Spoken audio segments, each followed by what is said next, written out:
আসসালামু আলাইকুম প্রিয় পান চাষি ভাইয়েরা, আজকে চলে আসলাম আরেকটি নতুন ভিডিও নিয়ে। আজকের ভিডিওর বিষয় হচ্ছে পান এবং পানের বরজের মালিকের পরিস্থিতি। এই যে দেখতে পাচ্ছেন, এটা আমার নিজের পানের বর। এই বরটা বেঁধে দিতে ওই 2-4 দিনের মধ্যে এই বরটা বাঁধা লাগবে, মানে নামাতে হবে পর।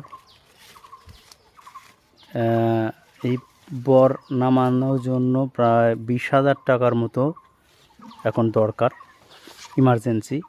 এখানে প্রচুর কাজ আছে, এগুলো পচা পানগুলো ভেঙে ফেলে দিতে হবে। এই পচা পানগুলো ভেঙে ফেলে দিয়ে জল পরিষ্কার করতে হবে। এখন মেন কথা হচ্ছে, বড় বানতে প্রায় 20-22 হাজার টাকার লাগবে, কিন্তু এখন পর্যন্ত পান বিক্রি হয়েছে মাত্র 8,000 টাকার। 8,000 10,000 টাকার পান বিক্রি হয়েছে, কিন্তু খরচ আছে, পান ভাঙার খরচ, লেবার খরচ, এগুলো বাদ দিলে প্রায় 6-7 হাজার টাকার মতো টিকে। আর মেন কথা হচ্ছে, এই যে আমার নিজের জমি কারো কাছ থেকে লিজ নেওয়া না, কারো কাছ থেকে মানে কন্ট্রাক্ট নেওয়া না। আমার নিজের জমি, নিজে পান বরজ করে এক বান্ধন থেকে আরেক বান্ধন পর্যন্ত অর্থ যোগান দিতে পারতেছি না। 10-15 হাজার টাকা লস দিয়ে বর বাঁধার কাজ হচ্ছে, বর বাঁধতে হচ্ছে। আর যারা জমি ডাইকে নিয়েছে বা 30,000, 40,000, 60,000 টাকা পর্যন্ত বিঘা জমি টাকা আছে, এদের কি একটা পরিস্থিতি।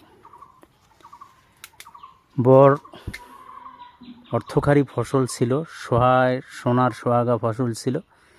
এই ফসলটাই, শিল্পটা হয়তো বাঁচানো পসিবল হবে না সবার জন্য, কারণ লস দিয়ে বর কেউ করতে চাবে না, অনেকে ভেঙে ফেলবে, ভেঙে দেওয়ার চেষ্টা করবে।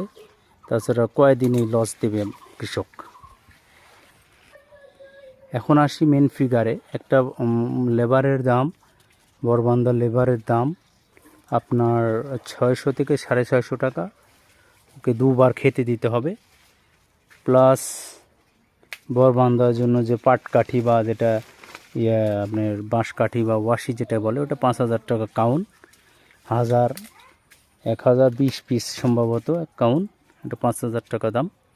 আসলে এগুলো সব কিছু প্রতিকূলতা মিলিয়ে পান বিক্রি করতে গেলে একটা লোক আপনি 650 টাকা বা 600 টাকা দিয়ে পান